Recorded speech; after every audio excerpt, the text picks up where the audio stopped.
commissioner who has a few opening remarks. Okay, great. I guess I can try and stand up, but I want everyone on the phone to be able to hear. All right, well, welcome. I'm Judith Judson, Commissioner of the Department of Energy Resources. Super excited to see how many people are here in the room to talk about how storage fits with our smart solar incentive program. And what you said is 126 people on the phone? Yeah. 130. 130? Awesome. So I think this is perfect evidence of how important this issue is, how much we want to make this work. Back in 2015, when we launched our energy storage initiative, we first conducted a study to see the potential benefits of integrating storage into our grid. Without a doubt, it showed it can be a game changer with huge potential for how we integrate more solar and distributed resources into our grid. The ability to make our distributed assets more dispatchable, to be able to align supply with demand, to be able to shave peak, to be able to manage intermittency, a whole host of values was seen. And that led us to create an energy storage adder in our SMART program, because we thought that, not just that we thought, but the data was there to show that if we can do that, there will be real benefits to ratepayers, and of course, hopefully to those that are those that are installing it as well. So today, what we want to do is use this as an opportunity to dive a little deeper. We're in process at the DPU. Some questions have come up, and we think this is a great opportunity to kind of, outside of that process, take some input and better inform and help us to be able to utilize that in informing how we move forward at the DPU, but also to inform how through our regulations and our energy storage guideline should be written to make sure that we are maximizing the value. We're not putting up barriers that shouldn't be there. And, but again, making sure at the end of the day that there's a benefit to ratepayer and all those great things we identified come to fruition. So today we want to look at how DWR should define co-located in our energy storage adder guideline. We want to look at how DWR enforces its requirement that energy storage systems under SMART discharge 52 complete cycle equivalent cycles, and also what format DWR should use to collect 15-minute interval data, which is required under SMART. We also, if we have time, want to talk about how these interact with the ISO market rules, capturing all the value streams and being able to utilize storage for the value it can provide not only locally, but also broader to the grid, will only enhance the benefit that can ultimately accrue to the system and therefore to all ratepayers. So if we have a chance, we'd like to make sure we're talking about that. And it does, these things all interwork together, and we recognize that. So what we're going to do, I'm going to turn it back over to my team, but we're going to have some, oh, look, it's right there. Didn't realize that was behind me. We want to have some presentations. We have some different stakeholders who are going to be raising issues. Then we'll have structured Q&A, and then with time, open it up for broader questions. But we thought having a structured, guided discussion would probably be the most productive use of our time, but certainly want to make sure we can take input. And then, as always, DWR wants to make sure we're being responsive. If there's any questions after this or issues that come up, please don't hesitate to reach out. So thank you, and I will turn it over to Mike. All right, thank you. So we have a few presentations from different stakeholder groups. The first presentation that we have is actually Ron Nelson from Stratagen, who's going to be on the phone. So for people in the room, we'll turn this up as loud as we can. I hope you can hear it, but I'm going to turn this over to Ron to present. I think, are we going to run his slides, Samantha? Yeah. Okay, so let me just open that up. This one? Okay. And it's Ron. Ron, are you on the phone? I am. Hi, Mike. All right. So feel free to start, and if I need to move the slide, just let me know. Mike. All right. Yeah. Ron, before you start, this is Elizabeth Manning from the Attorney General's office. Strategy's been working with the Attorney General's office on the SMART docket, and just wanted to say that obviously we have, I think a lot of parties in the room have a brief due in a couple of weeks, so what Strategy's going to talk about today doesn't necessarily represent what the Attorney General will include in her brief, but thought it's a helpful conversation to be a part of. All right, so feel free to start when. All right, thanks. Well, thank you to the DORE for the opportunity to participate today. We appreciate it greatly. Can everybody hear me all right? Yep. Okay. You can go ahead and go to the second slide, and I'll do some intros. So there was a team of us that have been working on the SMART tariff proceeding for the last few weeks or months, I guess now, for the Attorney General's office. I'm Ron Nelson. I'm a senior consultant with Strategy Consulting. I'll give you an overview of what I'm going to go over today. My presentation is going to be focusing on one of the proposals that we made in testimony related to the operational requirements for energy storage systems participating in SMART. I start with reviewing what the current operational requirements are, and then I move on to our proposal, and then I'll conclude by asking for some feedback on our proposal. And again, I'd like to just thank the DOER for this opportunity and look forward to people's feedback. You can go ahead and go to the next slide, please. So the current operational requirement for energy storage systems participating in SMART is to have 52 complete cycle equivalents. While this operational requirement does address some of the potential perverse incentives that there may be in the SMART program, like utilizing the systems solely for backup generation, it does not ensure that the energy storage system cycles provide generation when it is most needed on the system.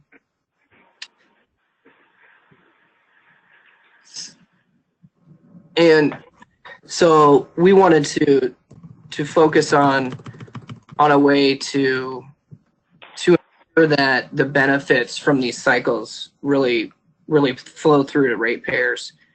And some of the energy storage owners and operators may participate in ISO New England, that will help align incentives with ratepayers, but not all the costs incurred by the distribution companies are effectively priced through ISO New England.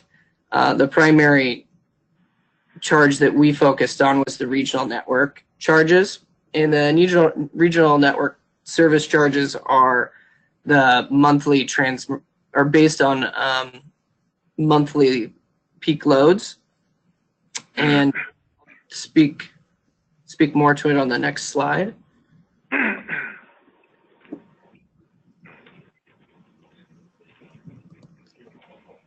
So the regional network service charges are based on regional network load. It's the EDC's the hourly load at the time of the monthly peak. And this slide just demonstrates that these costs are significant. They range between 150 to 250 million per month last year. And then expressed in megawatt months is over $10,000 for the North Massachusetts load zone. So when we were, so Strategy focused on how we could change this operational requirement to better address the regional network service charges. Can you go to the next slide? So we conducted an analysis on monthly peaks, going back to 2003, I believe, and demonstrated that 80% of the monthly peaks occurred between 3 to 8 for the load regions that include Massachusetts. And this analysis just provided us an idea of, you know, how much duration would be needed and how random these peaks are. You go ahead and go to the next slide, please.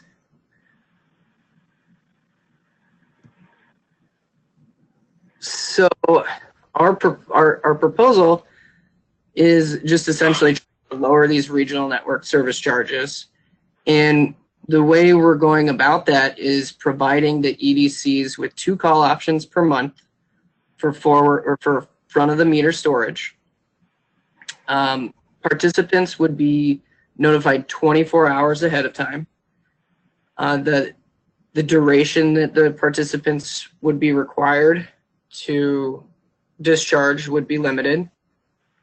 And our proposal is only for front of the meter energy storage systems at this time, but we're open to talking about a residential pilot.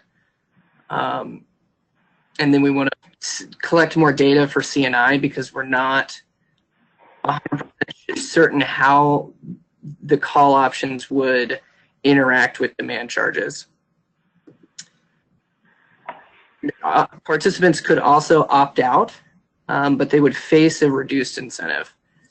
And we would also want to monitor any change to the operational requirements and make sure that we're getting performance and that repairs are getting benefits. So we were suggesting that an annual filing be required of the EDCs to demonstrate how well they're doing at avoiding these RNS charges. Next slide, please. Importantly, our proposal wouldn't impact the participants' ability to participate within ISO New England outside those 2 call options per month. But there's still a lot of details that need to be finalized. One of the big questions is how long the duration for the call option should be. Should it be 2 hours or 2.5 hours? And that's going to depend on how well the EDCs think they can forecast the monthly peaks.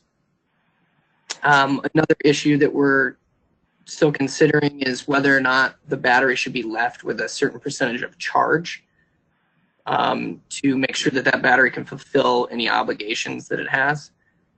And then we also are discussing penalties for participants that do not perform during these call options.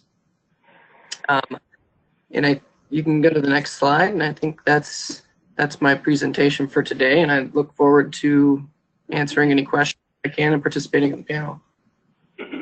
All right, thanks, Ron. I think we're going to go through the other presentations and then probably bring it back to a more general discussion where DOER might have some questions and we can have more of an exchange. But given that, I think, Greg, I was thinking you might go next, given that some of your comments are similar to that. So, and then go into the other presentations. So let me see here. Let's get that one up.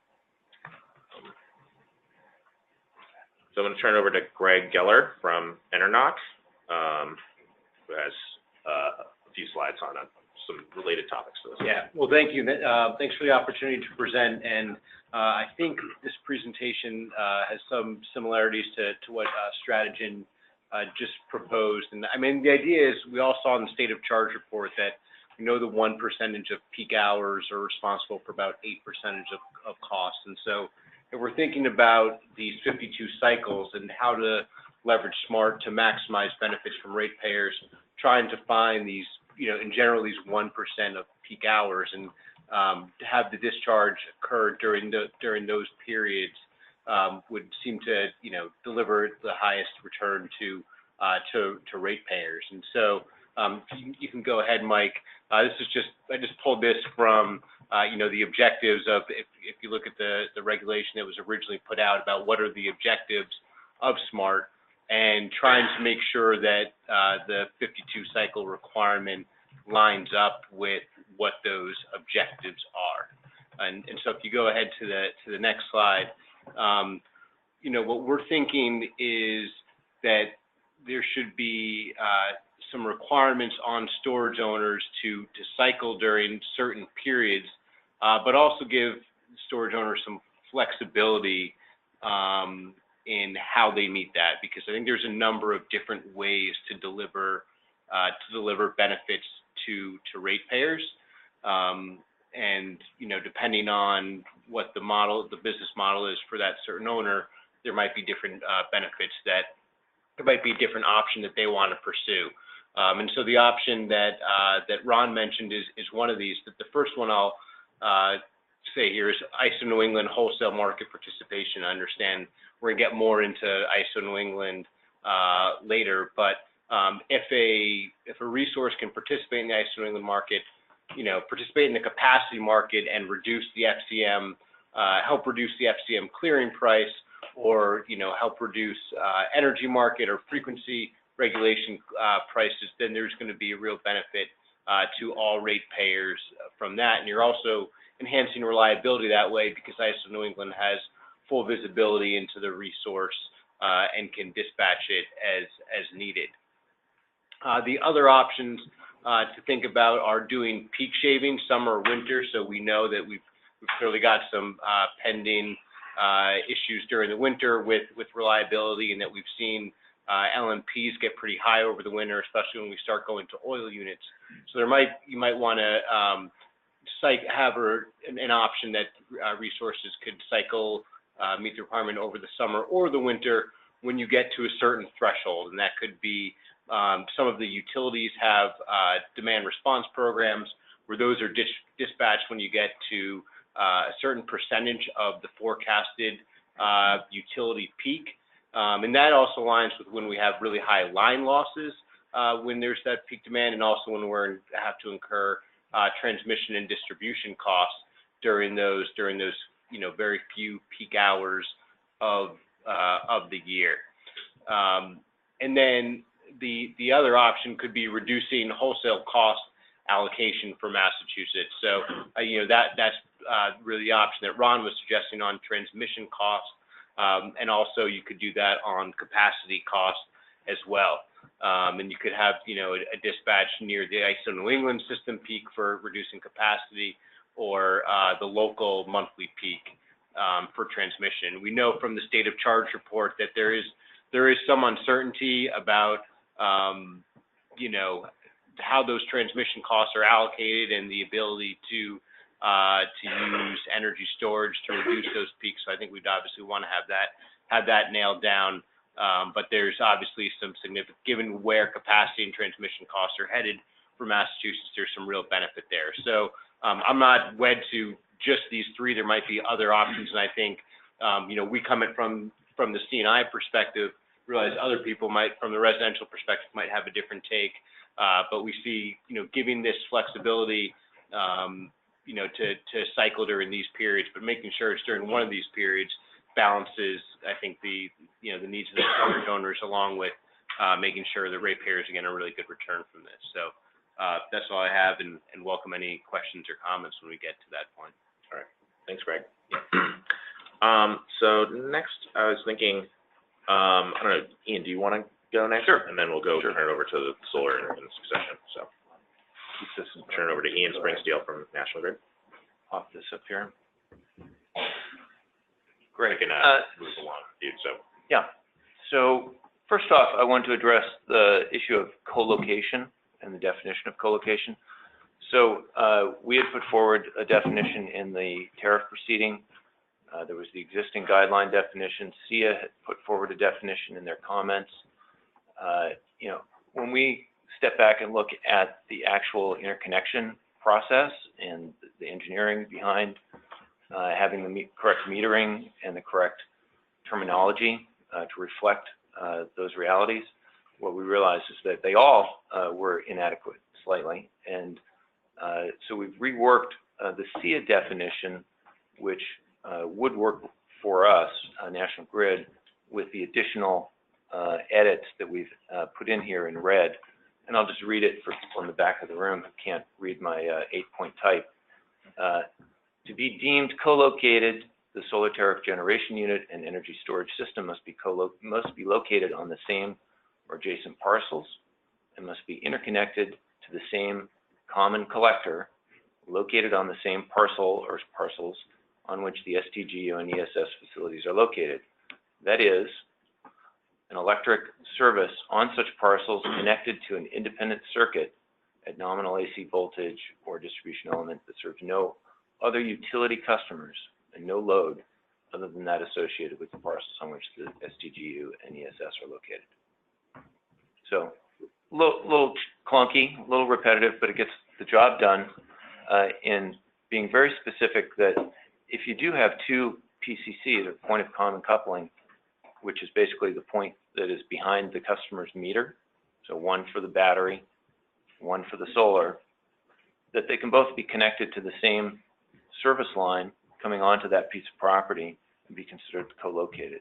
I think the definition that we put forward previously and that the department had put forward used the term PCC, which would force the two units to be behind the same meter, which is not possible under ISO rules if they're to be separate assets.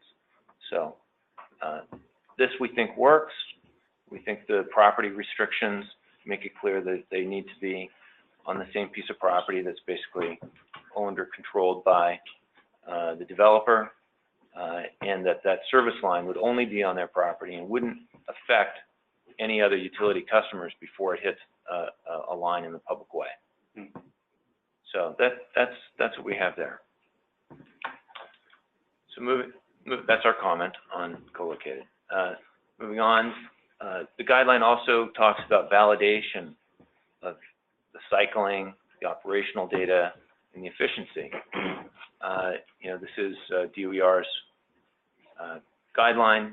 We've hired the solar program administrator to help us with that upfront application process to provide DOER the information that it needs to validate statements of qualification going forward. Clear Result is in that role. They will also be validating projects for their adders and on an ongoing basis for their adders, such as for the enrollment timeline. So what we are envisioning, and I think we have agreement among the parties here, that the SPA will be have these reporting requirements and will be able to collect the data on the 52 cycle discharges, the required operational data, and the evidence of efficiency. And we would ask the DOER to simply further detail for the SPA, either in the guideline, which would be helpful for all parties to know what they have to provide, or with the SPA that can then be posted, provided as a fact sheet to those who do sign up for the storage adder, exactly what they need to provide, exactly how round-trip efficiency will be calculated, and so forth.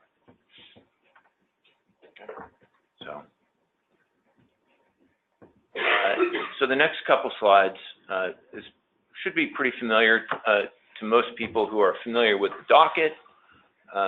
If you've read our tariff, if you've read what we have put forward in the proceeding, you'll know that we are claiming the capacity from ESS along with that of solar facilities.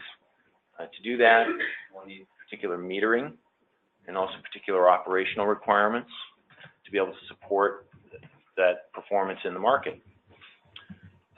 Those operational requirements, they can either be explicit in the guideline, or they can be in the tariff, or they can be in an ISA and be standard language that we add to ISAs that help support the performance that's required. We don't necessarily support the AG's proposal of having explicit dispatch rights. We didn't in the hearing. We don't in the tariff. We haven't proposed that. Right now, we don't have that capability. It would be an added cost. It would be an added integration with our operations room to be able to do that. So it's not something that we would want to do actively and in response to a particular system condition at this time. We don't think it would be possible. And there's other issues with RNS charges that I'll get into later. But Stefan Nagy, my colleague from National Grid, is here with me to talk through some of the specifics of FCM participation for behind the meter and front of the meter units. And I'll turn it over to Stefan. Yeah, and so, just to add, recognizing that a lot of these issues around capacity and market ownership are pending in front of the department, this reflects our proposal as we've outlined it in the docket so far. National Grid has commented that in order to participate in the ISO New England markets, we've received feedback from ISO New England, and it's present in their publicly available documents, that each facility or each component, the energy storage and the solar component, would require separate metering, both in a behind the meter application and a front of the meter application. And so the EDCs would propose to install and own separate meters on both solar PV and energy storage components of the FPGUs if they're combined and also greater than or equal to 60 kW. We would not seek to have separate metering for combined systems that are smaller than 60 kW. And for all behind the meter energy storage systems, pending a decision from the department, National Grid would propose to have the option to either bid them in the FCM as passive on-peak demand resources, which capture the value of load reductions on site, or as settlement-only resources, which capture the capacity value of the export from the system beyond what's consumed on site. Energy for the solar assets under our proposal would be owned by the developer or the system owner, but under a model where the company would bid those in the FCM as passive on-peak demand resources, the ISO New England market construct would preclude those facilities from actually participating in the energy market. So that energy could be used on site for peak shaving or load shifting, but it would not be able to be compensated in the wholesale market. So moving on to the next slide. So for a front of the meter construct, we anticipate owning the capacity rights and having the option to participate in the forward capacity market, also, additionally with front of the meter systems. And as I said, these would also require separate meters on each component, the storage and the solar components. We would encourage developers or system owners that they could enroll in the forward capacity market as full active dispatchable generators. And this would support performance in both, the reserve and ancillary service markets and the day-ahead and real-time energy market, as well as our participation in the forward capacity market. If such, a choice was not made, we would intend to enroll those facilities as passive settlement-only generators. This is currently the construct for net metering facilities, where everything over 60 kW is enrolled in the energy market as a settlement-only generator, and we've proposed to also bid those in the forward capacity market as settlement-only resources, assuming that they meet the minimum size requirements, which are currently set at 100 kilowatts of qualified capacity. And then facilities that do not meet the minimum size requirements, you could still earn performance incentive payments during times of capacity scarcity under the pay-for-performance rules in the forward capacity market. Can I ask a question? In your bullet number 2, where you talk about that having storage enrolled an active generator whereby they can participate in the day-ahead energy market and ancillary service and FCM, is it your intent that you would be participating and that would be your revenue in the energy and ancillary services, or only the FCM? No, it's our intent that if the owner or developer chose that participation model, that they would manage the participation they would manage the energy asset, they would manage the ancillary service asset in the ISO New England markets. ISO New England allows you to split ownership of different components of assets within the market and have the market revenue allocated to different owners. And you can also have a different lead participant for the capacity resource, and then a different one for all of the ancillary service and energy market assets. So we would expect that the owners in that case would participate in the market on their behalf. They would own all of the revenue for ancillary services and energy, and that the distribution companies would keep the capacity rights. Yeah, just to add to that, through the course of the proceeding, through certain responses that we made to the department's questions about different rights, we made it clear that for energy storage, the EDCs would not be seeking the energy rights to those as we do for, let's say, alternative on-bill credit facilities, just to make clear that owners would be participating with energy or using energy from the system as they saw fit, as long as they were able to support the needs of the performance in the capacity markets. However, if they're settlement-only resources, then it would be whatever that output is at the times of capacity scarcity conditions. And you would define what you expect from FCM Yes. participation? Yes. Sorry, thanks for taking So my that is that's all we had. I don't know if our colleagues from other EDCs wanted to say anything, but or agree or not agree, or but we'll leave it there. Okay. Happy to ask questions. All right. So we have a couple more presentations. I think we'll start with Borrego Solar. Sure. So let me just find where yours is here. I think I'll start by saying that I think I speak for a lot of people in the room when I say DOER has done an exceptional job putting together the program so far. The comments that we have here, and I think a lot of folks have put forward, are tweaks to to what we think is a really exciting program already, and I think a lot of people would agree to that. So I'm happy to hear about National Grid's tweaks to the SIA proposed common coupler language. That's where I was going to start with this proposal. Okay. And effectively saying that what came out in the guideline, common point of coupling, is very close to and easy to conflate with an existing proper noun in the interconnection world, which is point of common coupling. And our proposal there was to move away from that, which effectively means behind the same meter, as the language here from the tariff shows and the highlighted diagram from a National Grid design shows. So our proposal here is to move away from that and either to a more a broader definition, like the one that National Grid has workshopped, or to a number of sample diagrams that can be included in the guideline.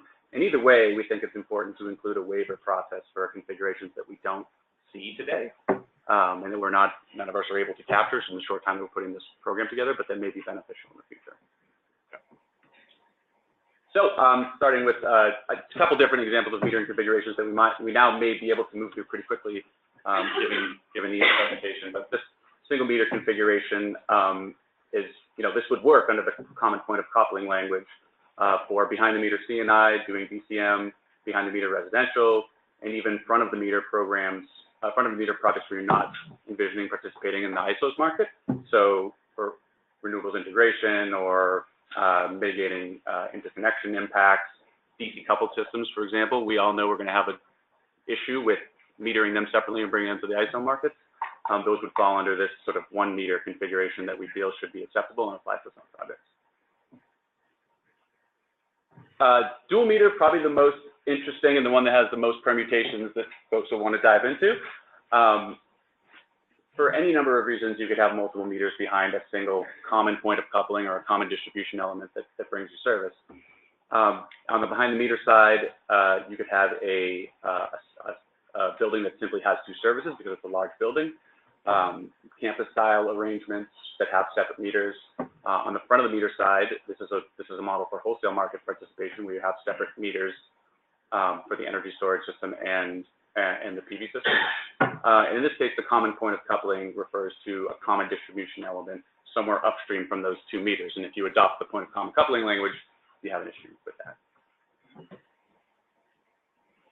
This 3 meter configuration is a close cousin of the 2 meter configuration. We've just seen this in a couple IFAs from the utilities, where they've got same thing as the dual meter configuration, but at the top they've got a 3rd meter at the point of interconnection, and so it's a sort of a meter and then a sub-meter type of arrangement. Okay, and moving on to charge and discharge requirements. Some considerations here for degradation and depth of discharge. Our takeaway here is that we think that DOR should effectively ignore considerations for depth of discharge and degradation and say you have a cycle equivalent requirement that's based on the nameplate of your system. So if you're a 1 megawatt, 2 megawatt hour system, you have to hit 52 cycle equivalents for that 2 megawatt hours, regardless of how you have to do that. And so we're showing a graph here of a system over time that's a 2 megawatt-hour system that has sort of a capacity limit based on its depth of discharge, and it degrades year over year. So in year 1, you have to cycle 54 times in order to hit your equivalent, and down in year 15 you have to cycle 67 times.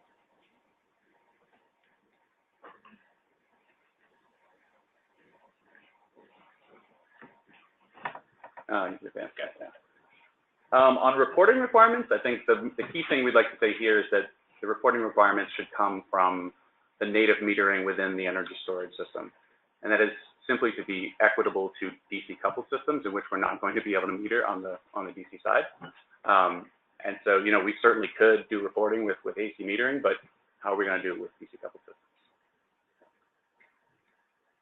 And then finally, if dispatch requirements are included in the program, we think it should be clear that they don't interfere with the other revenue generating mechanisms of the system.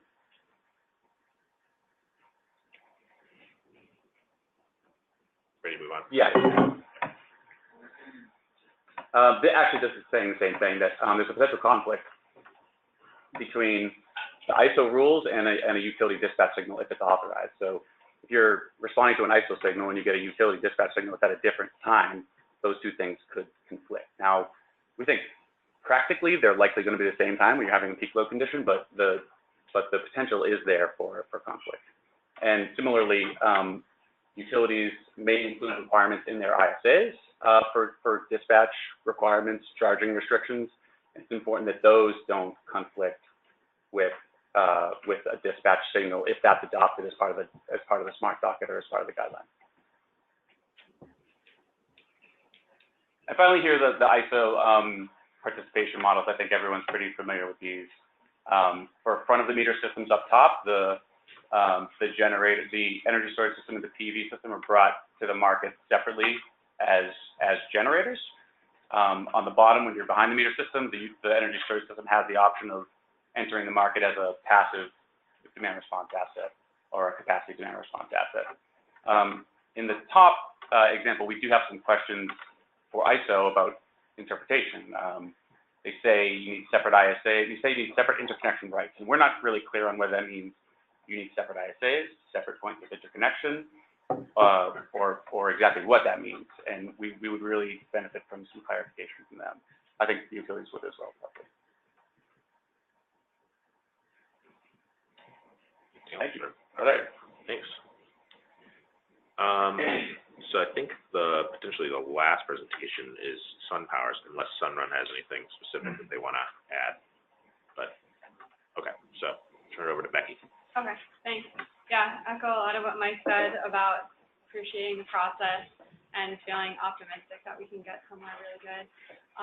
Wanted to touch on this issue of co-location and just kind of take what Mike said one more level towards behind the meter systems, specifically behind the meter systems with multiple STGUs, because there's a little bit more complexity there, and I think we're mostly on the same page, but where you have multiple different arrays, each of which have a different adder associated with them, and potentially multiple different utility service arrangements, you break some of the rules around co-location. But I appreciate, Ian, what you were saying about kind of broadening the definition and making sure the definition of co-location really reflects the reality on the ground.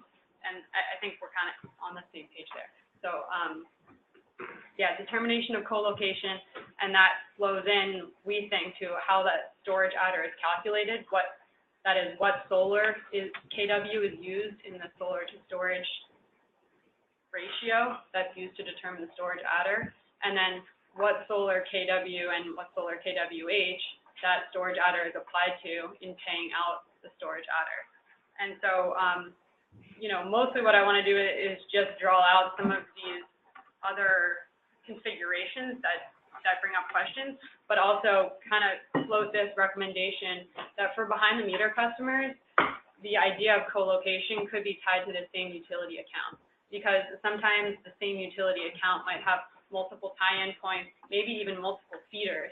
And so those ideas around co-location that are tied to electrical configurations don't necessarily work for customers that are thinking about project economics and developers that are thinking about how to tie in, how to design the system. should not be necessarily wedded to, okay, where is the point of interconnection? Are there two? Are there three?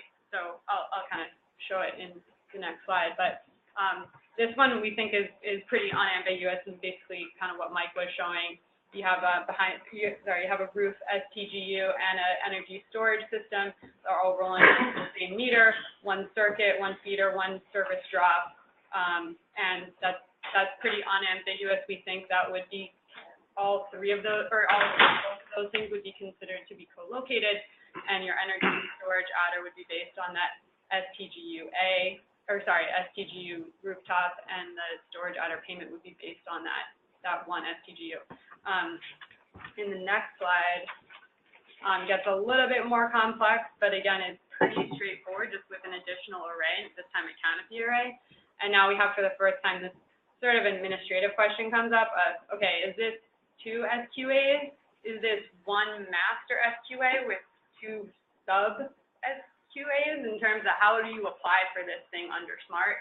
And how do you show that what we've already determined, which is that the energy storage needs to be applied to both of those solar arrays, and finding a way to show that in the administrative side. And the next slide kind of takes it one step further, which is, okay, here we have a bunch of utility service meters.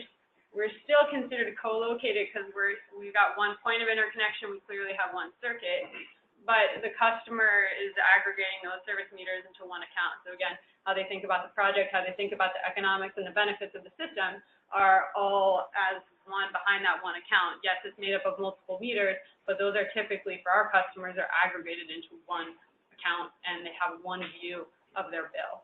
And then in the final, and this is kind of the most interesting one, is we have seen a lot of this already. This is not a random outlier. This is not uncommon for our behind-the-meter sites, where you actually have two utility service drops. And so this breaks, in some ways, the definition of co-located that we're familiar with. But we don't believe this customer should be penalized, so that the ESS, the energy storage system, should be applied only to the building-mounted SGTU and not to the other canopy STGU, simply because of a utility configuration that way predated when we started to develop this system. So the difference between example 3 and example 4 is just this somewhat arbitrary configuration. And for one customer, we saw that they actually have multiple circuits. And so that's why we're searching for a common denominator here, and one that makes sense to the customer and makes sense to us. That's not going to have us running, or developers running, a huge line from the canopy SGTU just so it can tie into the same service drop.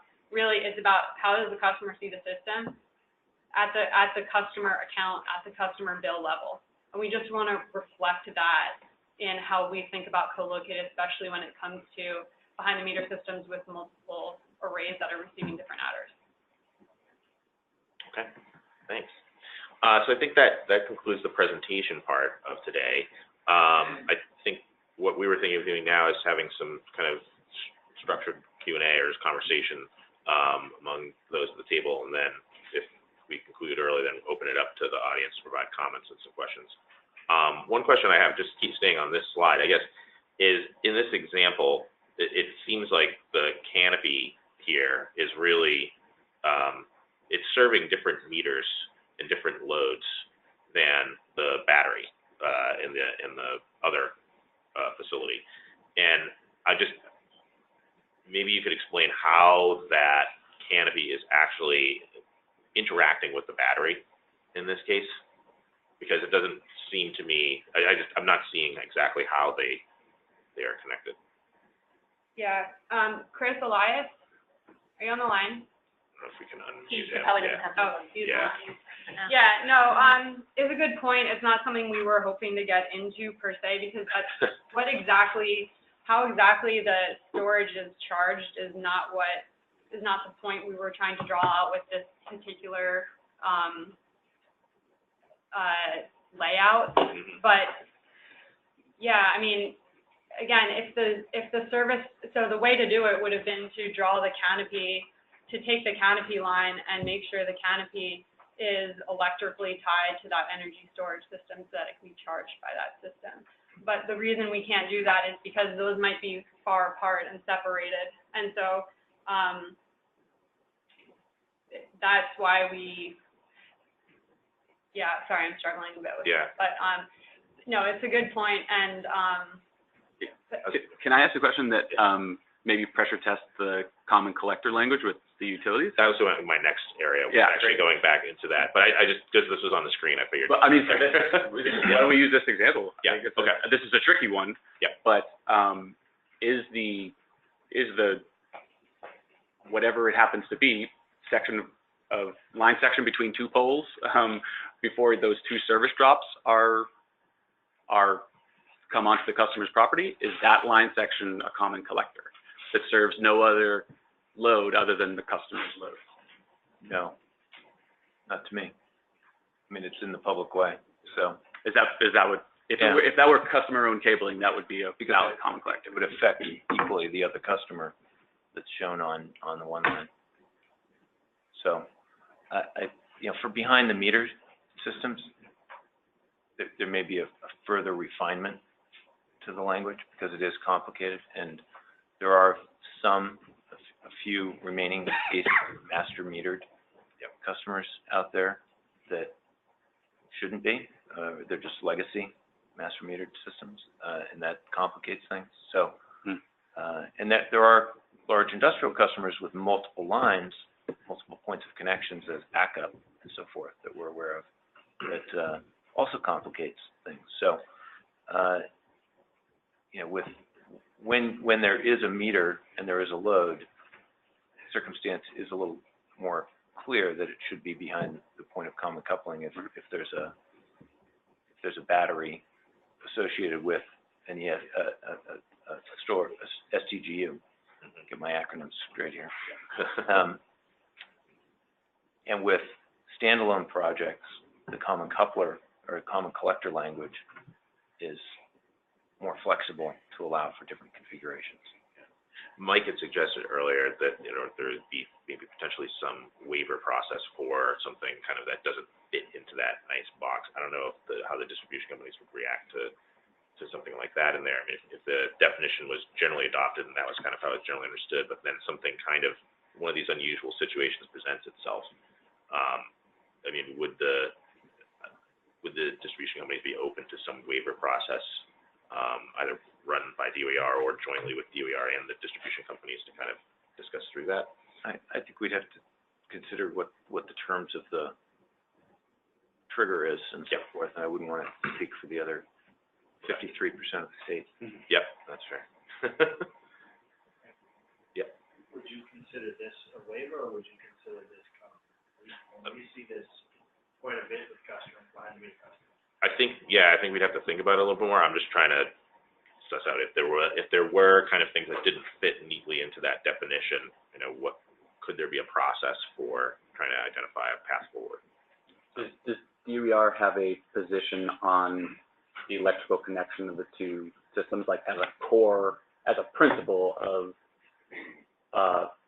qualifying a project, that if that PV system needs to be charging that energy storage system in some way, they have to be connected electrically in some way, such that, like, if these two separate feeders, where a lot of industrial customers who have different feeders, that have different feeds, get them from different feeders so that they're fully redundant with one another.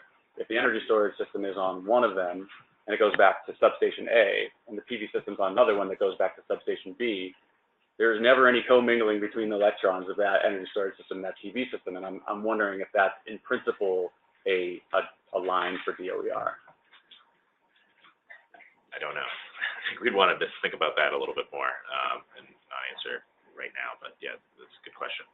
Yeah, and I think it's a really good question, because if it is, we need a way of showing that in the application.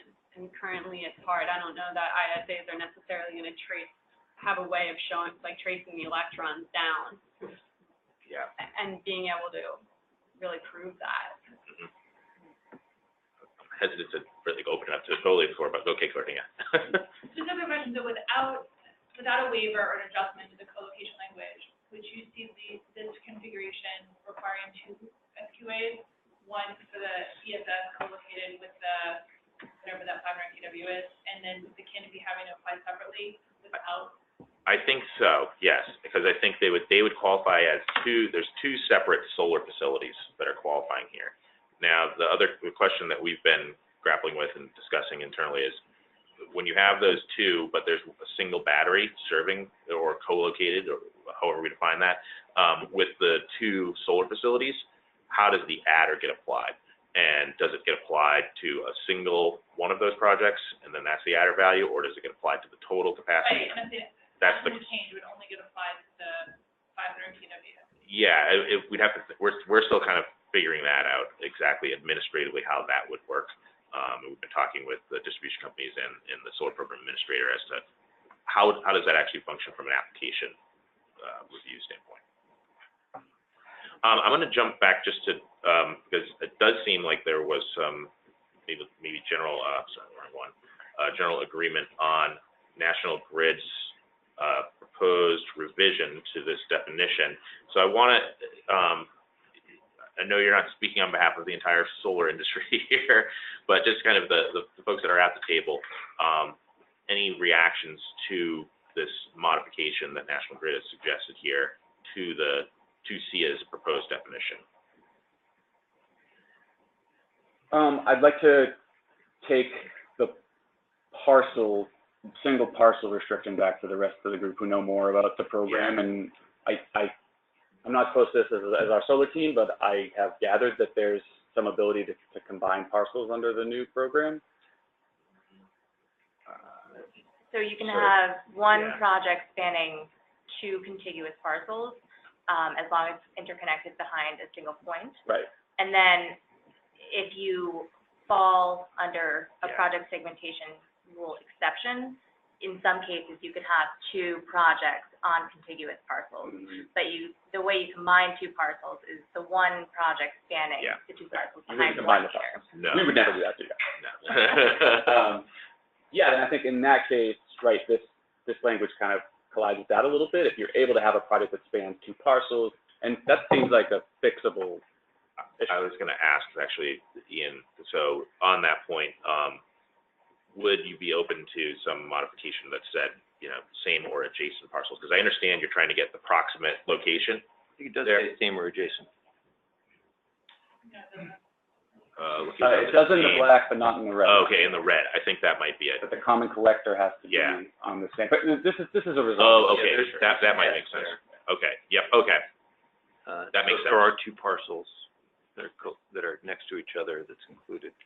Okay, I think the important part is to keep the STGU singular, yes. because you can't have multiple STGUs on a property and all get the storage out. Yep. So, to go back to your example, you've got a canopy unit, you've got a rooftop unit, pick one. Or So you split wouldn't the be able to battery. have a canopy and a roof on a single parcel rolling up to a single point of interconnection? I think that's up to DOER, but, if they meet the segmentation rules, that doesn't mean that you should be able to apply the battery adder, the storage adder to all the units that are there.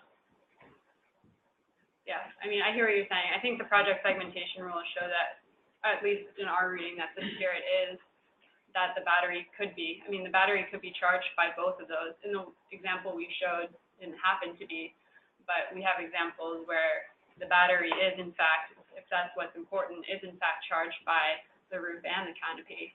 You might have a really small roof and a really small canopy, but together they can charge enough so that the battery is ITC eligible. So, in that case, I think we would want to show that, especially if it's rolling up to just one bill, and that's kind of the customer view on it in final analysis.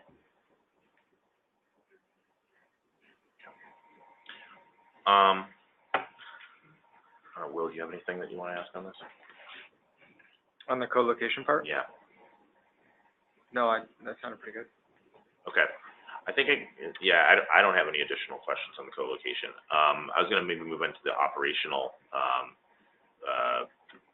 aspects. I think we've heard the distribution companies' thoughts on the Attorney General's, or not the Attorney General's, I shouldn't say, sorry, Strategen's proposal, and also maybe Enernox. But I'd be curious what the solar representatives at the table, what their thoughts are on the. I'm just kind of getting a general slide up, so hang on. And Mike, if I could actually just interject, I know as we're having this discussion, it might be a little clunky, but as people are talking, if you could just introduce yourselves, so people on the phone that are calling in know who's speaking at what point. Okay. Mike, Yep. This is Brian Rez from Aerospace. I just want to take the opportunity to say that you refer to the distribution company. Yes, I know. It's just National Grid. Yeah. Appreciate everything that Ian has said for National Grid, and we appreciate him doing the talking. I'll do my best to be better about that. Not attribute things to people who are not at the table. There's no disagreement. Yes. in anything I said. Okay. So on the operational requirements that were suggested by Strategen and Enernox, I'd be curious if the solar representatives of the table have any reactions to those as a potential policy route. You go first. Yeah, I'll just say we're more comfortable with what Enernox proposed. Okay. It's more flexible. I think for Borrego, just for Borrego specifically, we think that there's some good logic behind operational requirements in terms of getting the most ratepayer benefit as possible for a subset of projects. And I think it's important for us to be clear about what subset of projects that is. And for us, it's any project that can't prove otherwise that it is either providing an end-use customer benefit, either through demand charge. So most behind-the-meter systems, we don't feel should have to comply with an operation with a dispatch call from the utility. They're providing some benefit directly to those customers. And for front-of-the-meter systems that that cannot otherwise show that they are providing a value either to the distribution system or through participating in NYSERDA's capacity market to the greater bulk power distribution systems. So I think it's an effective tool for ensuring as a baseline that you don't get paperweights. But we are similarly concerned about the implementation and whether those dispatch commands could interfere with other options prior to the battery, like frequency regulation or whatever else it may be. But a lot of them, they're probably directionally consistent. If we're participating in the capacity market or in the reserves market, and the call is going to come on a hot day in August, that's probably when the call is going to come from the utility as well. But we want to make sure that we're all careful about it. Mike, could I just make a quick clarification? Yeah, go ahead. People are referring to dispatch signals, and we're not recommending dispatch signals. We're talking about a call option that's provided 24 hours before, and the 24-hour notice is an attempt to mitigate any issues that could be caused by owners participating in the ISO New England market. So I just wanted to clarify that. Yeah, I think we're kind of in a similar place. We weren't necessarily thinking of dispatch signals. We're thinking of here's different options and here's different times where you could cycle. And maybe that's just fulfilled. Maybe you're just in the ISO New England market and you're operating in that market, and whenever you're dispatched by the grid operator, as long as you have the equivalent of 52 cycles, and that's how you would meet it whenever it happens. And then if you're not in the market, then you have different options. Then you have different options for when that would be. If you're doing something that's going to conflict with that, well then you wouldn't be compromising your ability to provide that service. But I'll say again, this is first from the C&I perspective, and we're certainly open to adding other categories. Those are just a few, thinking of the whole 1% issue of if we're going to do, if you're not going to be nice into the market, what are the times where you can cycle that'll be most beneficial? Evan. Yeah, I guess either for Enernox or Strategen, coming from the Resi perspective, I'm curious how you would view either proposal in the instance of a residential customer. A residential customer whose primary use of the energy storage system is what? Is on-site resiliency, backup power? I think it would have to be, I think just in general, if we have a scenario where you have a residential customer with on-site assets and on-site load, do you guys contemplate residential consumers being required to participate in this? Again, I was really thinking more from the C&I side. I mean, I think there's are ways that want to be more familiar with how the residential systems would operate. Again, to the point that Mike made, I think that if you have a residential system that's trying to do some like demand charge management type of things, imagine a lot of those demand charge management times could happen when you have certain grid issues anyway that would benefit all ratepayers. So I think if we got into the details of it, I'm glad to follow up on it, that you would find that the times when that battery would be used, there would be a benefit to all ratepayers as well. What? Just later on there, I think for the resi segment, that's sort of chicken and the egg, because we're trying to resolve the issue that ISO for DC coupled systems, and we're also trying to push for DR programs at the retail level, as well as some time-differentiated rates. So to put sort of, which we can't take advantage of today, to put operational requirements on our system when we're trying to craft these other nuts, I think that's where we would have an issue. I just want to make two comments as we put into some of the comments or the responses in the smart proceeding. For behind the meter systems, we do recognize and see the benefit of behind the meter systems participating in demand response programs. We layered that in. That's a right that customers would have. It's basically an energy response to meet their on-site load at particular times that would be signaled, but not through an operational dispatch kind of channel. We're using a different manner to do that we're exploring. I don't know what status the Eversource program is in and around that, if they're interested in doing the same. But we see at National Grid the potential for batteries to be participating in our DR programs going forward, and want to explore that further. For front of the meter systems, we're not sure. I should say we're pretty sure. I'm very sure that the benefits that Strategen is laying out as coming from these facilities, if they were to respond to a dispatch signal in lowering RNS charges, would not exist because RNS charges reconstitute any generator load that's within a meter domain. So if you have a generation asset that's registered with the ISO and that load is metered as generation flowing into that area, the RNS charge for that area is reconstituted back to represent full load. So even if there's... I'm not sure I got that. Anyone else miss that? Basically a generator inside that's serving on a distributed basis that's settling with the ISO. The transmission charges are based upon the total load in the area, not the load minus whatever on-site generation is occurring. Distributed generation is occurring. So to offset RNS, you have to not be registered in the wholesale market. You have to be a load reducer visible to the market. Correct. And all of these large facilities that would be front of the meter would generally be that are charging from solar, would have no export for your solar to the market to receive revenue as a wholesale generator unless you're registered. So,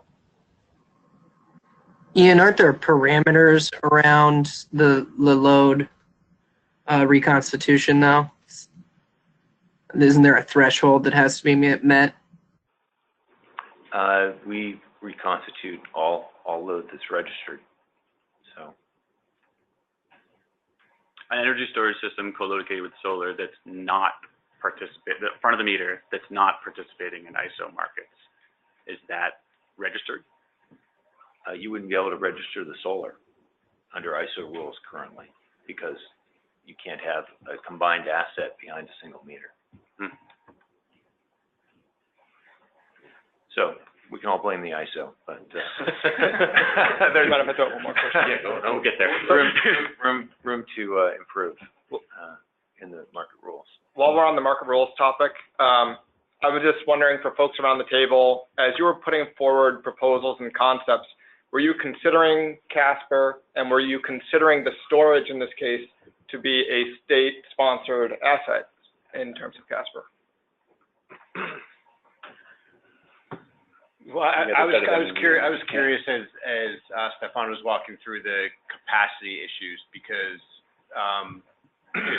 so not to throw out too many acronyms, but basically in ISO New England, we have this minimum offer price rule, which says, depending on the technology that you have, you can offer below that price into the capacity market. And for energy storage right now, that minimum offer price is the starting price of the auction, right? So it makes it so unless the auction clears at the start, which is pretty unlikely to happen, it makes it difficult for a standalone storage resource to clear in the market. There's really only two ways that could clear. One is if it's behind the meter and if it's part of a larger demand response resource, and you have a bunch of curtailment customers that are part of that, as well as some storage. They basically do like a weighting of the minimum offer price, and your minimum offer price could then be low enough then that you could clear, which means they would have to be part of a larger demand response resource. If it's in front of the meter, the only way is that if you can show the market monitor that, this is all my understanding, so if anyone has different understanding, correct me, that you're getting enough revenue from things like frequency regulation, from energy, from ancillary, that you don't need that much money from the capacity market. And that would then lower, you could then go to the market monitor, say, I don't need the starting price, I only need whatever it is, $5 per kilowatt month. And if the auction clears above that, then you could clear. To answer your question about Casper, basically what that does is it says, okay, if you're a state-sponsored policy resource, then you could participate in this substitution auction. But right now, storage is not included as a sponsored policy resource. You have to be part of a renewable portfolio standard or an alternative portfolio standard. My understanding is storage is not part of that in Massachusetts right now. So it would not be able to participate. And even if it were, that secondary auction could clear at a pretty low price because it's all resources that are receiving some kind of, quote unquote, out of market revenue. So hopefully I didn't, Yeah, so, would the storage assets be able to participate in the first auction, though? Would, you just might get priced out. Because of the MOPR. So you can participate, but you're because of your MOPR price, unless you're behind the meter as part of DR, or you're getting a lot of money from energy and ancillary, you're probably not going to be able to clear. So I guess my question, then to National Grid in this instance would be how do you see these as barriers to being able to monetize any of the value for the capacity associated with these storage systems? So I would add a couple of things to Craig's point. I think everything that you said is accurate and reflective of the current tariff rules. Casper was just adopted. It'll go into effect June 2018 in the first capacity auction. The rules as they stand currently define a sponsored policy resource based on regulations that were in place as of the beginning of 2018. It's our hope that as time progresses, that definition would be updated to reflect new standards that come into place.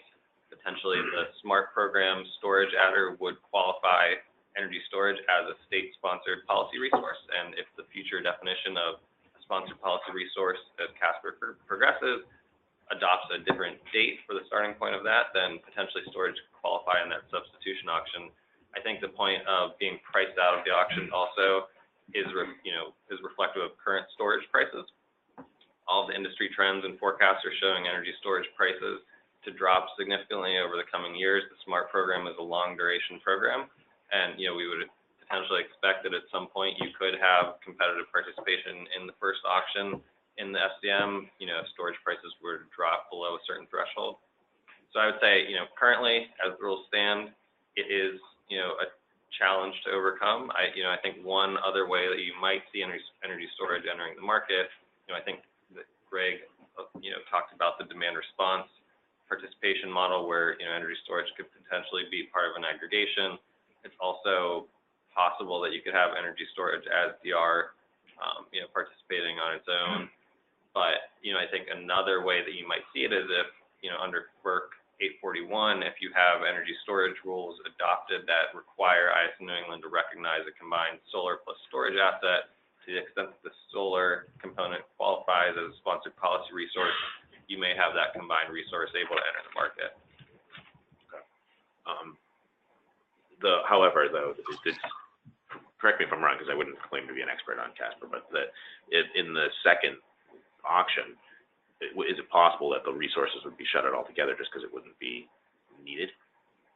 So under the current construct, it is possible if you didn't have retirements. I think the expectation with the design of CASPER, and there were various stakeholders arguing for different design constructs, but what was adopted, I think the expectation is that you would have retirements eventually. Maybe you don't get into the first auction because there are no retirements and there's no demand for capacity in the substitution auction, but that at some point resources would retire. You would then have the substitution auction supply clear in the auction and get assigned a capacity supply obligation. So you may miss out on a year of revenue or 2 years depending on the supply in the secondary auction, but eventually you would expect to enter the market. Okay. I would just say the one issue again is that the revenue that would come from that secondary auction is very likely to be a lot less than the revenue from the primary auction, just because a lot of those resources are getting revenues from outside of the market, and so they're probably offering into the market. They're offering to the market at a lower price. Mm-hmm. And maybe no one can answer this. It's kind of speculative, but is there any kind of estimate of how much potential revenue could be actually generated from bidding these resources in? I'm trying to think in the big picture of the SMART program as a whole and the value streams back to ratepayers.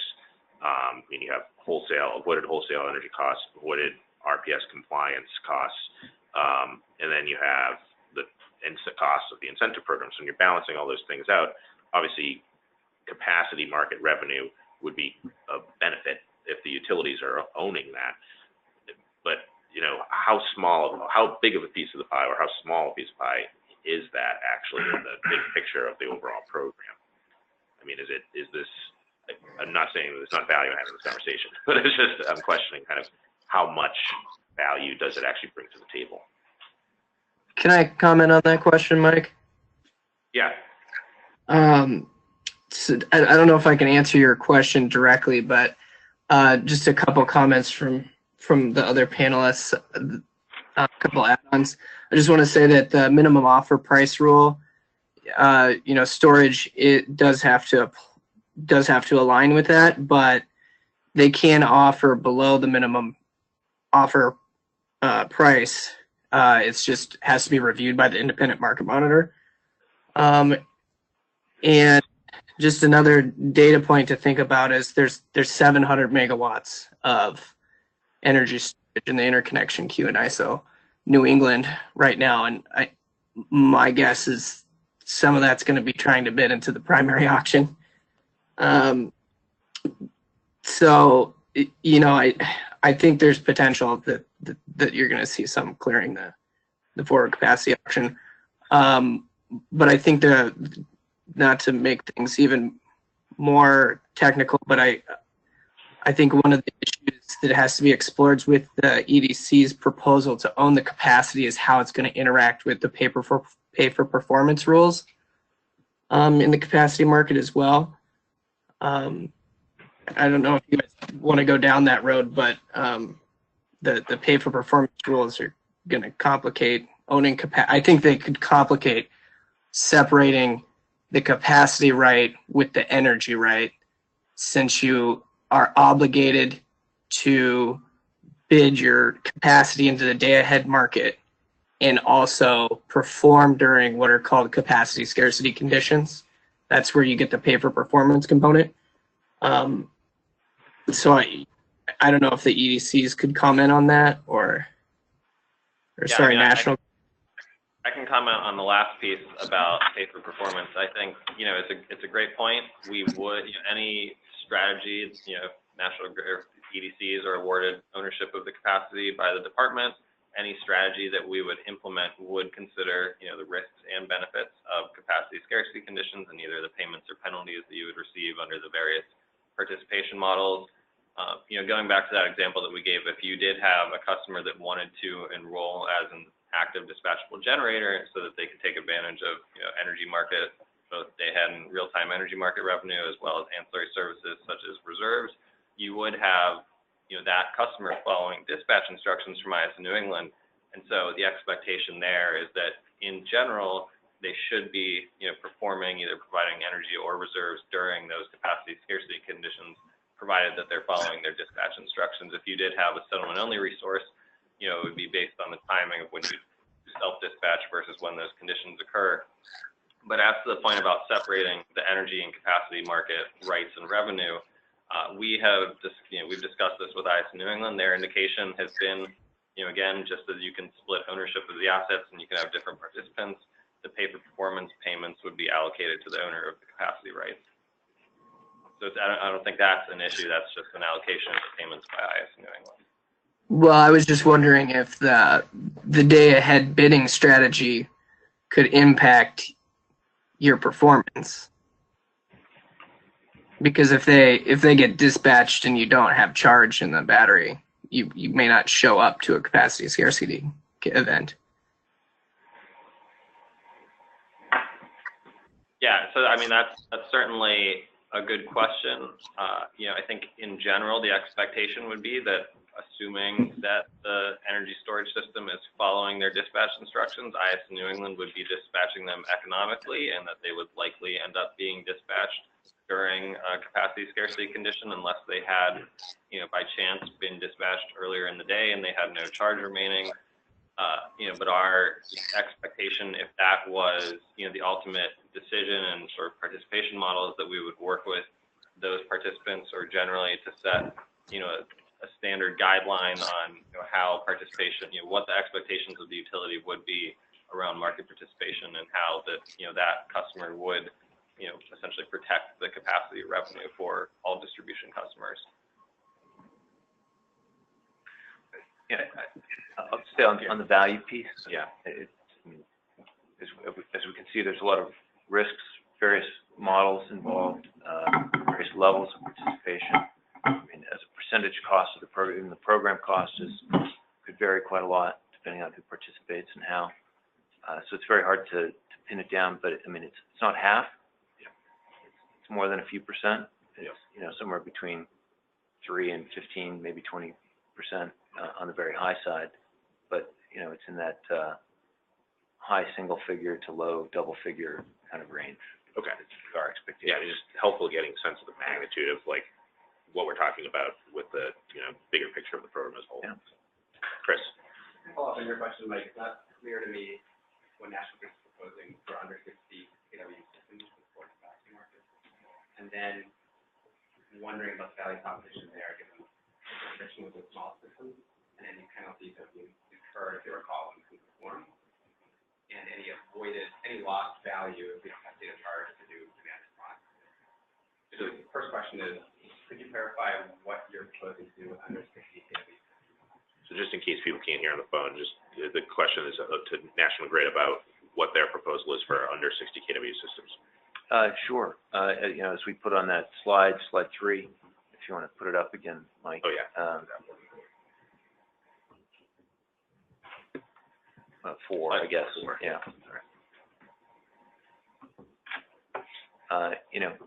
They would not have to have a separate meter on the ESS, but to the extent we would still own the capacity rights, we would want to try to participate with those in passive on peak demand resource market if possible.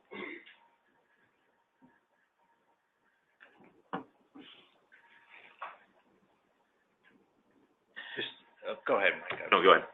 I mean, just coming back to the benefit issue and knowing the current rules in ISO New England, I mean, it would seem like you probably need to separate out behind the meter and front of the meter a little bit, but if it's behind the meter, there wouldn't be a way under the current rules for that resource really to clear in the market unless it's part of a larger demand response resource. And so if I think about overall ratepayer benefit, it would seem like there'd be a larger benefit to ratepayers if you could use the storage to expand the size of a broader demand response resource that is clearing in the market, and that then reduces overall wholesale clearing prices, right? And so I guess I'm wondering, is National Grid thinking of offering in a larger set of demand response resources that include curtailment into the market? Because otherwise there's really no way for that right now for that behind the meter resource to clear, for the storage resource to clear as a behind the meter resource.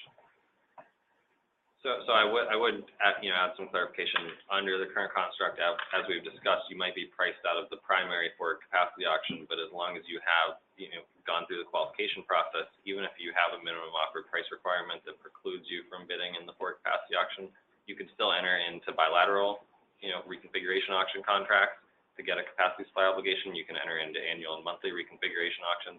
So you can monetize those assets in the market even if you are priced out of the main auction. I guess to your question, National Grid currently does not have a curtailment demand response portfolio. We primarily have passive on-peak demand resources through energy efficiency, through our EE programs and combined heat and power programs. But, to the extent that National Grid is, continuing to work on demand response, it's possible at some point in the future that we would have a larger portfolio. Okay.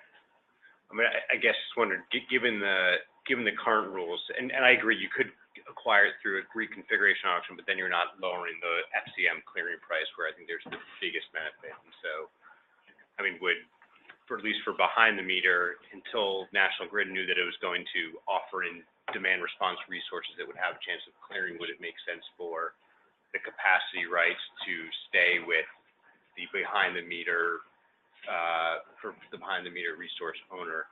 They're offering in as part of a larger resource that would have a better chance of clearing in the market. So, under National Grid's proposal, as we've framed it in the proceeding, our take on capacity ownership is that, the provision of the smart adder should give the electric distribution companies the right to that capacity to create benefits for all distribution customers that would offset the cost of those programs. Whether or not, the individual developer or asset owner decides to, manage that capacity on their own behalf, we've presented the option that they could have, an offset to the smart adder or the smart program tariff rate, or, there may be another part, sort of collaboration model that we can consider. But we would still expect that the EDCs should own those capacity rights as the sort of primary owner of those rights in order to create value for all distribution customers. Well, that's an interesting point, because I wonder what was the purpose of the storage adder to begin with, right? To my mind, it was to deploy these assets so that they could be utilized by customers and private investment to the greater good of the grid in general. So, to the point earlier, how much is being recovered if the EDCs are to get the capacity rights? A small portion, a small but potentially meaningful portion, right? With the potential consequence of denying the private sector and the customer the ability to play in these markets and monetize these assets to the greater good of the grid in the long term, which to me was the whole point of having the adder and having these assets deployed. When we look at the adder level is significant, enables storage to be deployed without capacity. But many of these assets, as you're saying, would have struggled to monetize themselves in the capacity market anyways. And so, we see the ability. And the point of an incentive is to deploy assets that would not otherwise be economic, right? the adder drops at 4%, like everything else, very quickly through the course of this program. I'm just wondering what the greater good is here. And if you don't mind, we're hoping to get back to the guideline discussion just to make sure that we feel like we've got all the input required to wrap up the guideline for the purpose of this. I think this has been really helpful to kind of flesh these issues out, and we may need more meetings on this topic. I'm sure we will. But as Will said, I think we do want to get back to, because we do have some specific questions on some of the other components of the guideline and how it gets implemented that I think we just would like to get some perspectives on. So go ahead, Will. One thing, Ian, I think you brought up the potential of either DOER clarifying in guideline format for data reporting and how the efficiency in cycling would be calculated, whether we do that in guideline or whether we do it in direct communication with the SPA. Yes. And so I was just wondering if folks have a preference or opinion between those two options. Because the SPA will be so heavily involved, I do think it would be critical that they are significantly involved in that discussion. But just wanted to get a sense of what is the importance of it being clarified in the guideline kind of upfront versus being worked out with the SPA and being clarified at least by the time of program kickoff.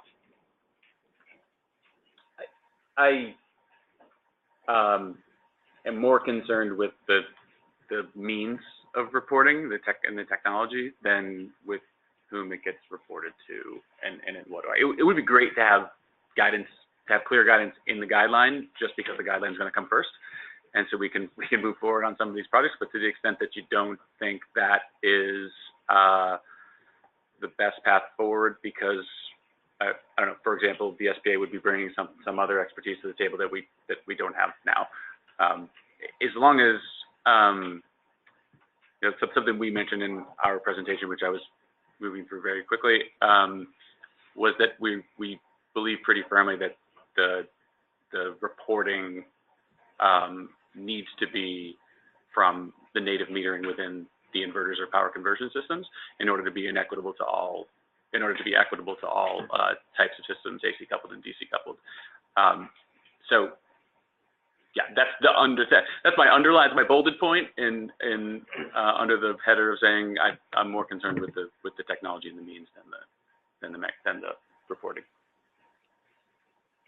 So if say guidance on the ability for the native reporting internal to the inverter were clarified in the guideline, but say if it were what standard and what column in a CSV file is what data, that could be something worked out with the SPA separate from not called out in the guideline, potentially. I think that'd be fine with me. Yeah. Okay. Great. I guess, so this is for kind of everybody too. So we talked about the 52 cycle equivalents per year requirement, and I guess a question for all, how would you suggest that we define cycle equivalent? I think we have some thoughts, but in case, I mean, the way that I think we would think of it is either a full discharge or potentially maybe two that add up to a full, and maybe just clarify kind of what your thoughts are. Yeah, I guess our thought was to take, the first thing we did when pulling through it was to take it out of the context of cycles and move it into annual discharge. Yeah. So we just took the 52 cycles that were required, multiplied by the nameplate, the energy capacity of the unit, and so if the 1 megawatt unit, 52 megawatt hours a year, and that's what you got to hit. And if there are restrictions because of your use case or degradation or depth of discharge or whatever that lead you to cycle more than 52 times, then you cycle more than 52 times. You know, in our I want to be cognizant of the fact that like we're viewing our use case only, and the technologies that we're using, the depth of discharge and degradation, are specific to ours. So I don't want to inadvertently be handicapping another technology or whatever by making that suggestion. But you know, we were looking at like a 5% restriction on depth of discharge and a 1.5% degradation a year, and at those numbers, you know, by year 15, we're cycling 67 times instead of 52. You know, not meaningfully. Yeah, not meaningful. Okay, that's helpful. Is anyone else going to chip in on that? I don't know if there's data between us, but resiliency has some some economic benefit. Yes. That's obviously difficult to quantify. We wouldn't discharge the battery, say, below 20%. So we always have backup power for the customer. So you might have a nuance there of what a full cycle is. Is it 100% of the capacity of the battery, or is it 80%? Yeah. So I think the way it's currently structured, it's cycle equivalent, so it's total energy discharged over the course of the year. So if you wanted to only discharge, if you only want to do 50% depth of discharge at any given time, you're at 104 cycles per year, assuming every cycle is the same amount. And I think that's based on the incentive level is tied to the available energy and capacity of it. So if you were to want to handicap yourself and not cycle part, essentially be taking that away from what you're asking for, incentive to be paying for. Okay. I think one concern there would for us be the degradation for feedback loop. We cycle more and more and more and integrate more. So I don't know if that would be appropriate to work out with the program administrator or in the guidelines. Okay. That's helpful. The reason we tried to stay away from that in our comments was because like that feedback loop is more meaningful with some chemistries or some technologies than other, right? And I'm not sure how deep in the weeds the department wants to get on, you know, making differences between technology. I expect that you don't want to make any difference between technologies. So I'm going to probably open it up to the floor in a minute, but I think if there's any other kind of critical things that people want to talk about, I know we could talk about this probably all day, but we've reserved 2 hours. So if there's any other kind of critical things people want to bring up now, I think otherwise I was going to open it up to the audience to provide some comments, ask some questions. The only other thing I want to say, I know we're probably eager to move on from the ISO piece, is just knowing the way the rules are now, the conversations with the market monitor about if you have 2 different resource owners, the only way to lower your minimum offer price is to go in and say, here's how much I'm going to get from the energy and ancillary market to lower your capacity. What do you need from the capacity market? So those are challenging conversations to have with one party, and so I do get concerned about how those conversations happen with the market monitor when you have, you know, 2 different parties in the room and also certain incentives for one group and for the other. So just something to think about. I'd also like to encourage us, if it's possible, to, in the future, if we're going to have some working sessions where ISO is involved and we could talk, I would encourage some improvement around the interconnection process for small generators. I don't know if many people have gone through the ISO interconnection process, but if you're coming from the solar process and you're used to going through the interconnection process with a distribution utility, there are other very significant barriers to entry to getting your application if you want to be a capital G generator with ISO. And you know, to do that for a 2 megawatt battery, and there are, you know, certain modeling and benchmarking analysis, for example, that are pretty cumbersome because they're meant to analyze 100 megawatt wind farms, right? So I don't know if there are future workshops that involve ISO in the future that could address some of those things, but they'd be very welcome. Yeah, I think we would try to include them in future discussions. I think today we really wanted to get the specific input from some of the stakeholders on some of our specific guideline requirements, because we are trying to finalize those sooner rather than later. Yeah. And have committed to sort of a early to mid-May timeframe for that particular guideline. The other guidelines will come out sooner. I think those are pretty much ready to be posted. But we would like to finalize this soon. So, but I agree, we'd like to include ISO in future discussions. All right. So with that, I think we'll open it up to folks in the room. So the way that I'd like to do this is, we have so many people on the phone, it's a little challenging to, I want to make sure they can hear. So if people could maybe approach the table at least, and we can push the phone down a little as far as the audience as possible. That would be appreciated. So yeah, Doug Pope, Pope Energy. And the concept of using the asset, utilizing the asset, the storage asset. the state of charge report in DOER has acknowledged that they were anticipating utilizing grid benefits to pay for, to provide a revenue storage asset.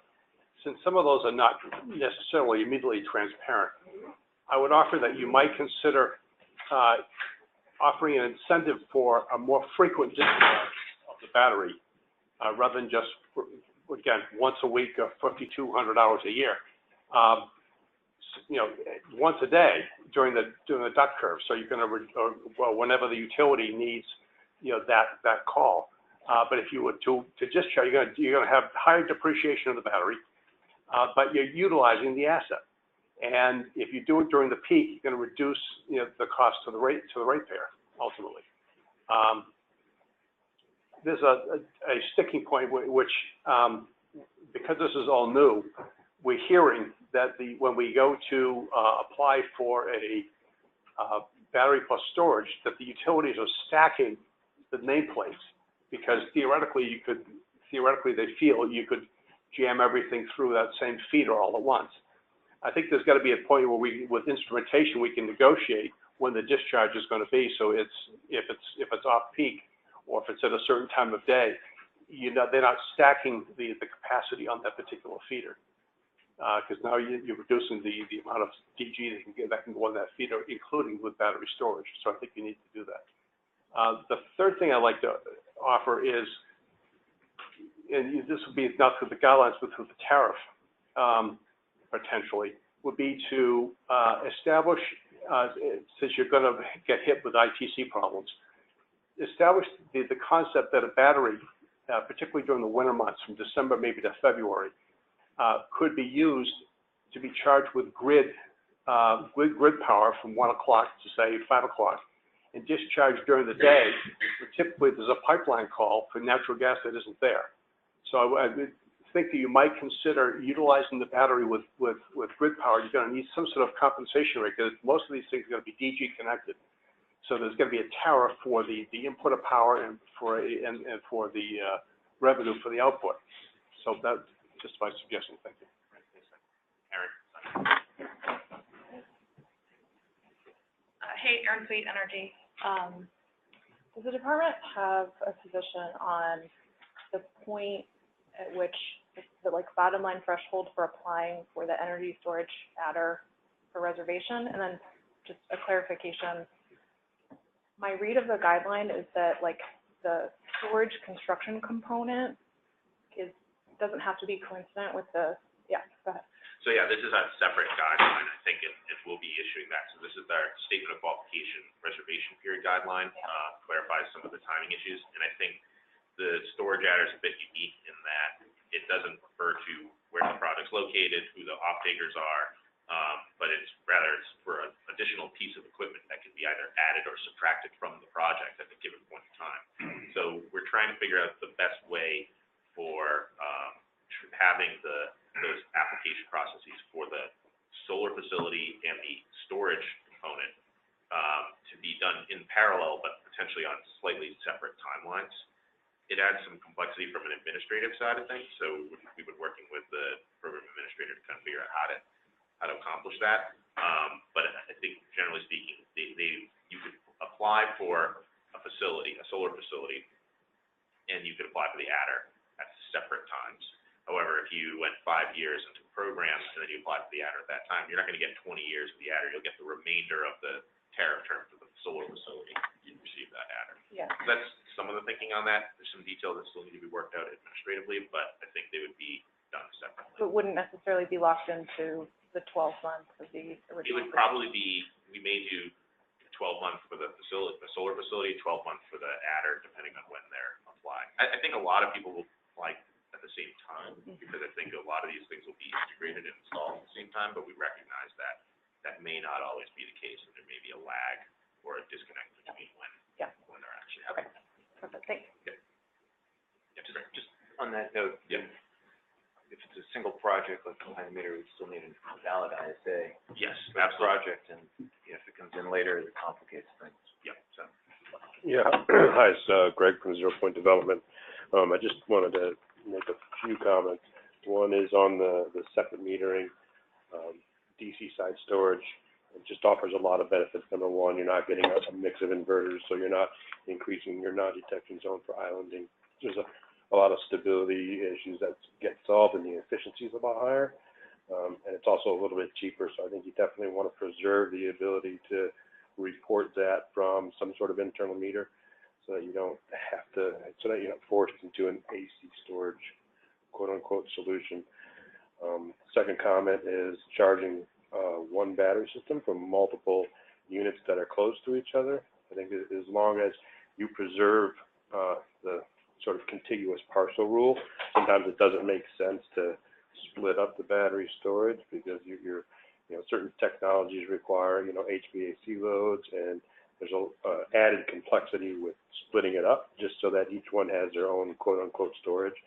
So I think you want to preserve the ability to centrally locate some energy storage. In the example that they put up there, where they had a canopy and another one, and the ground mount, it makes more sense to sort of put that battery system locally. We're all interested in bringing the cost of storage down. Taking the cycle time, the next point is that sort of degradation loop you get into with certain technologies kind of gets into a positive feedback loop, and there just needs to be some sort of boundary placed on non-voluntary cycling. So if I, as a system owner, elect to go into the forward capacity market or provide ancillary services, it's on me to do the engineering analysis for the amount of storage that I need and the cost of that and balancing those costs. If somebody else gets to dictate to me how often it's going to be cycled, then I don't know how much storage I need to start out with in order to still be performing 20 years from now. And we don't want to end up in a situation where the grid just doesn't have any storage assets anymore, because they've all been depleted and nobody can afford to replace that. The last issue is using the energy storage capability to offset some of the costs of putting solar and distributed generation on there right now. And I know it's complex, and so it takes some time to bring those things around. But in other countries, we do things where you store all of your PV power during the day and dump it all out at night. In several places, particularly in central Massachusetts, where adding another 5 megawatts means I need a $5 million transformer upgrade, I could literally just store all that power during the day and put all that power out on the night, and then I don't need that asset added to the distribution system, and hence the cost and the rate bump and all of those things. But currently there's no mechanism for taking that into account. They just sort of, you're forced into the situation where you go, well, you could dump this out whenever you want. I don't have any control over that, so I'm going to have to upgrade all this equipment. And it might make sense to at least say, I'll just do 2 megawatts during the day, because that's all the system can handle, and you can save up the rest of it, dump that out at night, and save that. So just some sort of mechanism for, figuring that into the cost and the interconnect cost. Just a really quick note. So we have a technical standards review group, which is a multi-utility, multi-agency organization that discusses technical standards for interconnection. And they've actually broken out energy storage subgroup because of the number of complexities, but factoring in operational characteristics into how the interconnection study is performed is something that the group is currently trying to better understand. But I think the more people that are providing feedback into what their expected use cases are, what their expected operations are, and how they'd be able to demonstrate that they will stay within those parameters is definitely something that subgroup would welcome more participation from or feedback on. So that would be great. Absolutely. Thank you. Chris Cantone with Sun Power. Let's start off with, I guess, really touch upon use cases for the energy, right? For me, I'm a little bit pure shocked and obviously a lot of concern in this. And I start off by saying, to the gentleman that was sitting here over there from Sunrun, talking about what the initial intent was to storage. This is a renewable program. We're now taking a renewable program and now making an energy market participation program. That's a drastic change when you look at behind the meter installations. There's a reason why many customers today don't participate in demand response or forward capacity programs, and now we're going to be forcing that down to them in order for them to benefit from renewable technology. So I would caution a little bit about how we're kind of approaching this. When we talk about multiple market participants on assets, there's three different types of participation that can be happening from behind the meter at a customer site today, where I believe, and it could be off on this market rule, is only allowed for 2 different market participants. So we're going to run into issues with different programs that people are participating behind. When you look at energy markets versus capacity markets, if you're participating in a day ahead and it happens to be a capacity event and you're utilizing that for a capacity market, the day ahead takes over, again, my knowledge of the rules, the energy market takes over on the capacity. So someone's going to be left with a penalty at some point. The question now is, if you're splitting this up into 2 different groups, who is responsible with that penalty, right? Utilities in New England have had forward capacity positions in the past and decided to get out of that market for a specific reason. And now we're hearing they want to get back into this market again, which is a little concerning from my standpoint. I would say, if we take a look at this, and my aspect is truly behind the meter at this point right now, and I would encourage everybody to think about behind the meter, because customer participation has to now be accepted to get into these programs in order to benefit from a renewable. But more importantly, you're now changing the financial model for people to pay for these. And in many cases, when you look at a finance partner willing to invest in these assets, it's one thing if they're focusing on grid stability and ratepayer change and demand charge management. But now when you're putting them into other programs in the market and you're forcing them into those markets, a lot of finance partners will back away and will not actually take on that asset, which is really going to cause an issue of actually getting this behind the meter. We're talking about what to do with assets that may never get there because what we decide on today.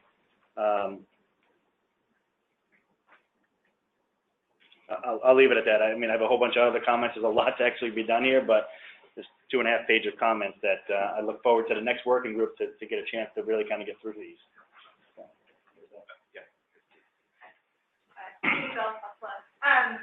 So I just had a question for the less than 60 heavy proposal. Given like the metering requirements that you guys have proposed thus far in the docket, how is that going to actually work? Like, how are you going to be able to do this? Or what metering proposal do you have to ensure that you can fulfill under 60 kW system participating in the IQ? How's that? Yeah, I'm confused by that.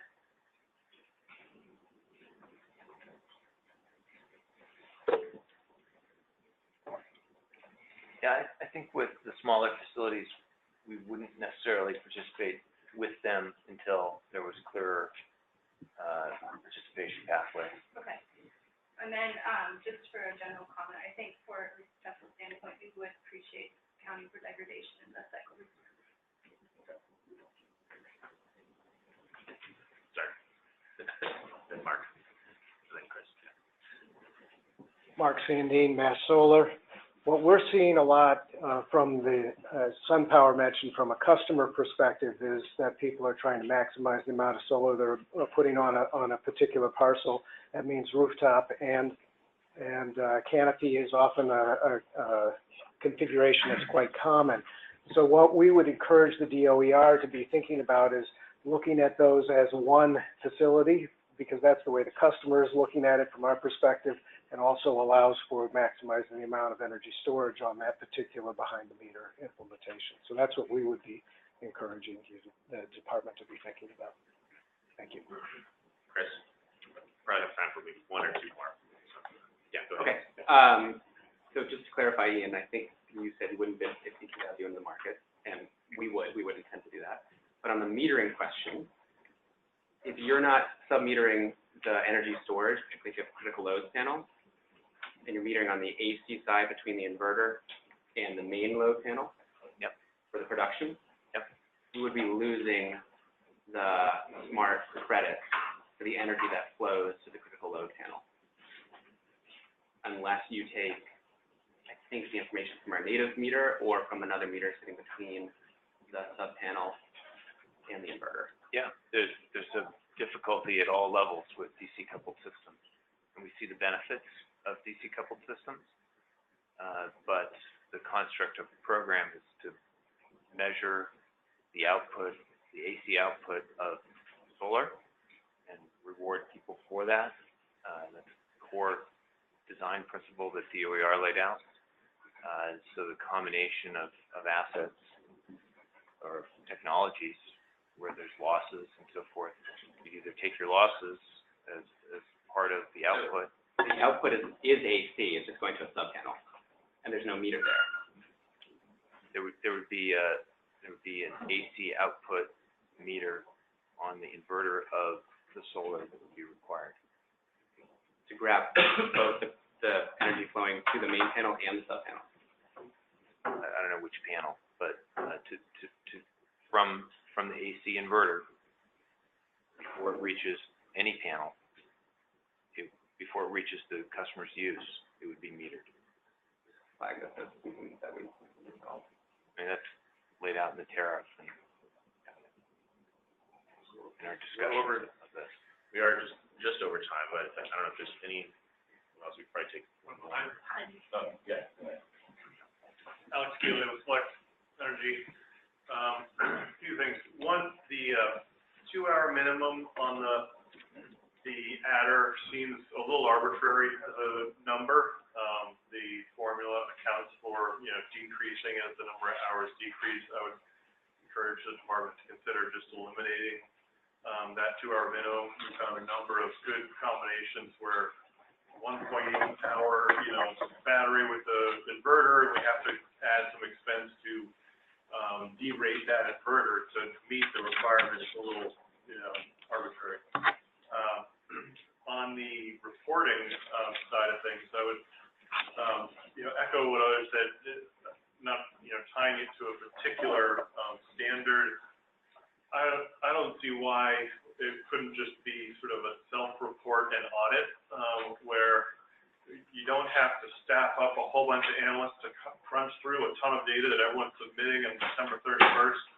Instead, you have, fewer analysts at the program administrator, fewer cost burden on the taxpayers, and just like we're all paying our taxes right now, we're all self-reporting our taxes, and the IRS is going to audit to keep us all honest. I would say that might solve some of the requirements of what exactly is the standard, how do we report it, how do we set up systems to gather all this data all at one time.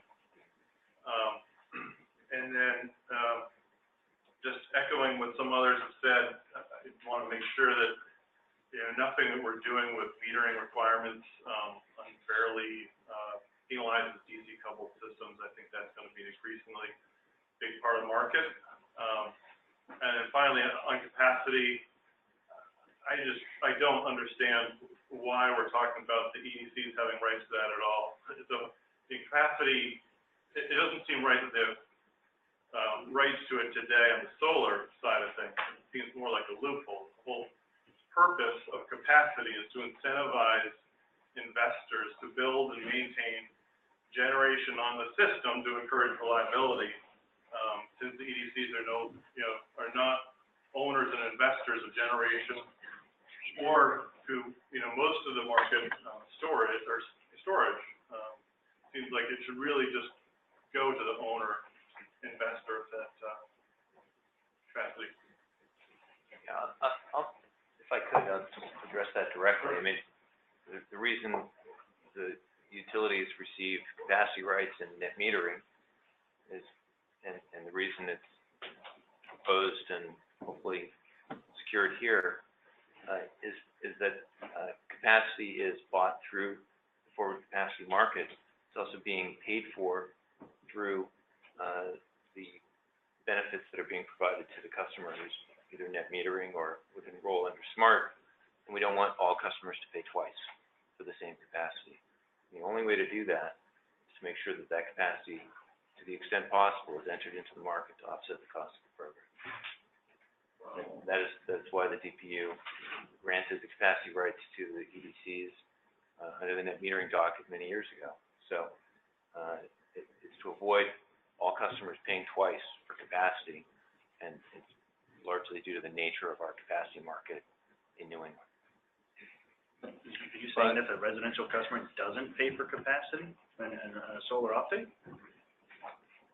I don't understand your question. I see that the would ratepayers are paying twice, and if you... All customers would pay twice if the capacity is not received. Go the other way, but okay. I'm going to let Elizabeth go. Sorry. Just because we're getting into this type of discussion, but I think as you know, the Attorney General serves as the ratepayer advocate. So when we're asking ratepayers to invest, and maybe the utilities aren't technically investors per se, as you guys live and breathe, but the ratepayers through the EDCs are investing in all of your projects. And so we always try to maximize the benefits that flow directly back to the ratepayers who are investing highly in renewable programs and battery storage, hopefully in the future. And so that's when we think about, from our office, when we think about who and how to think through all of these markets, we're thinking about what are the ratepayers investing in and what should they be getting back. So that's where some of this push-pull comes from. You have to remember that the ratepayers are investing highly in your projects, and we want to make sure that they are benefiting. I agree. Ratepayers should get the highest benefit from this program. It's just removing the opportunities that these assets will provide to the grid and to the ratepayers as a whole as a means to get a small, immediate-term return is not the best return for ratepayers. All right, Courtney, you're going to get the last word here.